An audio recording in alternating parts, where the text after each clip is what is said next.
여러분 안녕하십니까? 이어서 광주에서 전해드립니다. 22대 국회가 문을 열었습니다. 광주 전남 지역구 국회의원 모두 정보를 견제하고 지역의 성장과 발전에 앞장서겠다고 자신하고 있는데요. 어느 때보다 정치권에 대한 기대가 높은 상황에서 4년 임기를 시작하는 지역 국회의원들 앞에 놓인 과제는 무엇이 있는지 주현정 기자가 짚어봅니다. 당선 직후 제22대 국회 광주 의원 모임 준비위원회까지 발족하며 지역 현안 해결을 위해 함께 뛰는 일하는 국회를 약속한 광주 8명의 국회의원들. 22대 국회 개원 첫날에도 광주 발전과 정권 재창출을 다짐했습니다. 광주 시민께 성과를 보고하는 자리를 만들어 시민 여러분이 인정하는 일 잘하는 민생민주당 국회의원의 모습을 보여드리겠습니다. 대부분 초선이지만 시민사회 활동가부터 중앙부처, 법조계 출신까지 다양한 인적 구성의 강점을 살릴 의정활동을 위해 상임위원회도 전략적으로 배분했습니다. 광주 통합공항 이전과 주요 통행로 교통체계 개편, 인공지능, 친환경 자동차 산업 육성과 지역 투자 유치 촉구, 5.18 성폭력을 국가폭력으로 규정하는 법안까지 1호 법안 계획도 다양합니다. 전남 10명의 국회의원들도 저마다 개원과 동시에 발의할 법안을 고민하고 있습니다. 광주 전남 유권자의 압도적인 지지로 원내 3당에 등극한 조국 혁신당도 지역 현안 해결사를 자신하고 있습니다. 전남 지역의 재생에너지 산업하고 광주의 AI 산업을 연결시켜서 그 두 가지의 시너지를 높이는 방안들을 적극적으로 모색하고 필요하면은 정책이나 제도로서 뒷받침하는 역할. 문제는 야심차게 발의한 법안들이 국회 문턱을 넘어 실효성을 발휘할 수 있느냐에 있습니다. 21대 국회에서 광주 전남 18개 지역구 국회의원들이 대표 발의한 법안은 1,870여 개에 달하지만 실제 효력이 생긴 법률은 583건, 평균 31%에 그쳤습니다.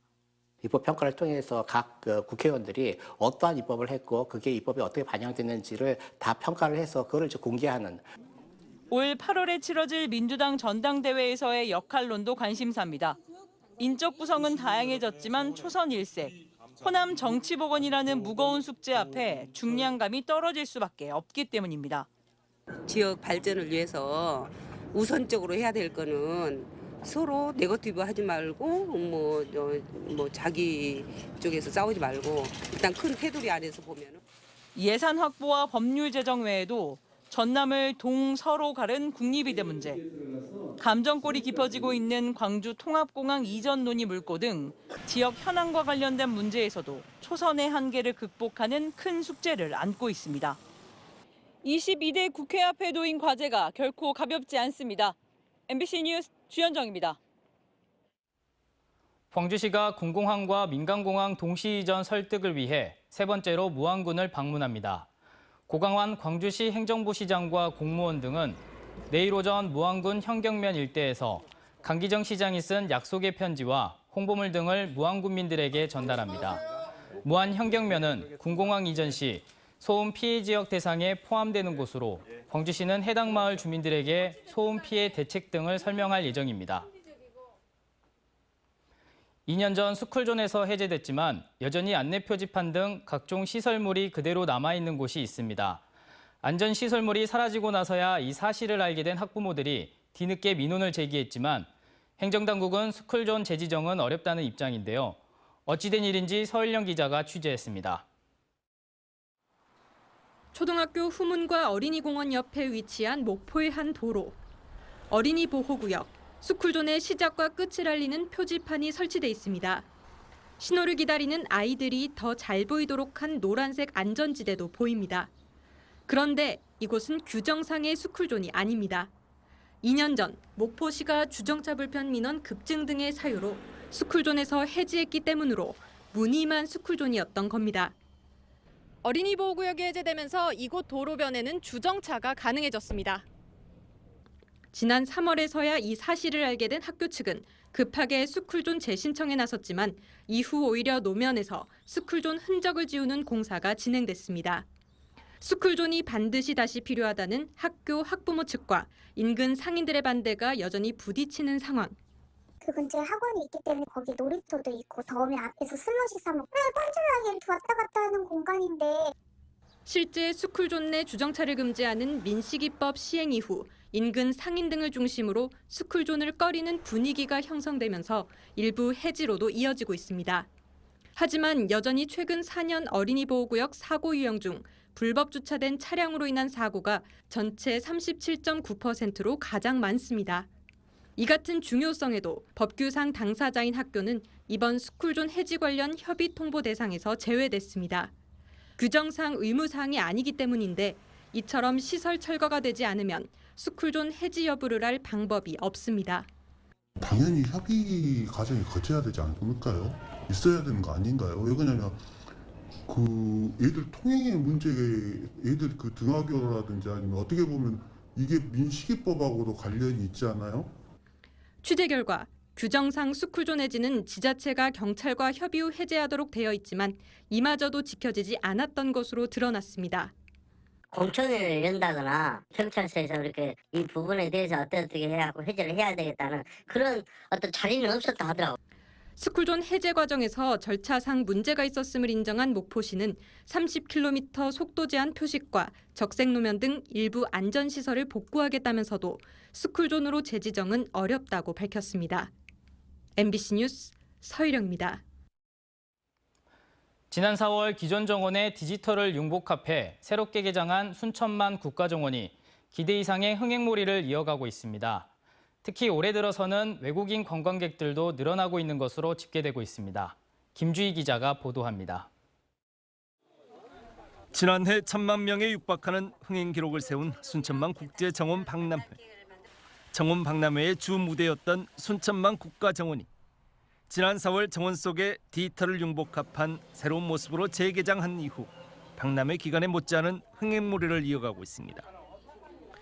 지난 4월 1일 재개장 이후 순천만 국가정원의 관람객 수는 현재 140만 명을 훌쩍 넘어섰습니다.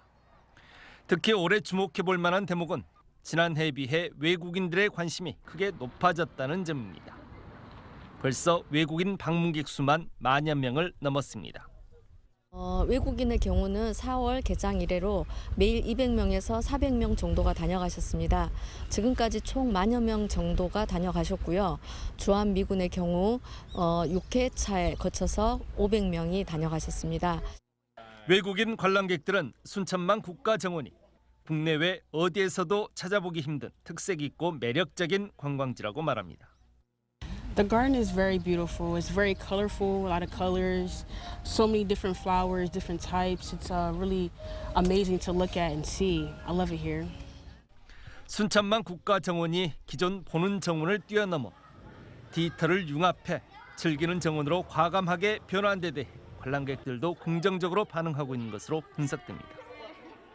순천시는 여기에서 그치지 않고 순천만 국가정원을 중심으로 올 하반기 애니메이션 영화제 성격의 페스티벌을 준비하고 있는 등 더욱 다양한 시도를 계획하고 있습니다. 순천시가 순천만 국가정원을 중심점으로 K-디즈니의 미래 비전을 구현하고 순천만의 생태적 가치를 원도심까지 연결하기 위한 계획을 구체화하고 있습니다. MBC 뉴스 김주희입니다.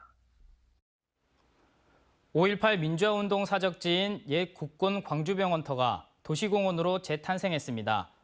광주시는 옛 국군 광주병원터와 화정근린공원을 연계한 총 10만여 제곱미터의 부지에 추모의 길과 잔디광장, 치유의 숲 등 도시공원을 조성했다고 밝혔습니다. 광주시는 또 역사적 상징성이 있는 병원 본관 건물 5개 동을 보존하고 다음 달 개원 예정인 국가폭력 트라우마 치유센터와 동선을 연결했습니다.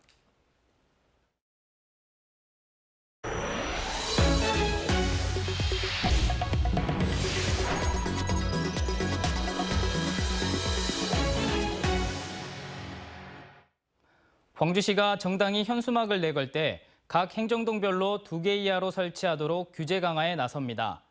광주시는 이 같은 내용이 담긴 5개 광고물 등에 관한 일부 개정 조례안을 시의회에 제출했다고 밝혔습니다. 또 명절 현수막도 규제 대상에 포함한 한편 5.18이나 특정 개인을 폄훼 비방하는 것을 금지하는 조항은 그대로 유지했습니다. 지난해 광주와 전남 지역에서 외국인 보유 공동주택이 늘어난 것으로 집계됐습니다. 국토교통부의 2023년 외국인 토지주택 보유 통계에 따르면 지난해 광주 지역 외국인 보유 공동주택은 514가구로 전년보다 17.4% 증가했고 전남은 840가구로 전년에 비해 12.3%가 늘었습니다. 언제 어디서나 내 손 안의 뉴스. 광주 MBC 뉴스 유튜브 구독으로 함께하세요.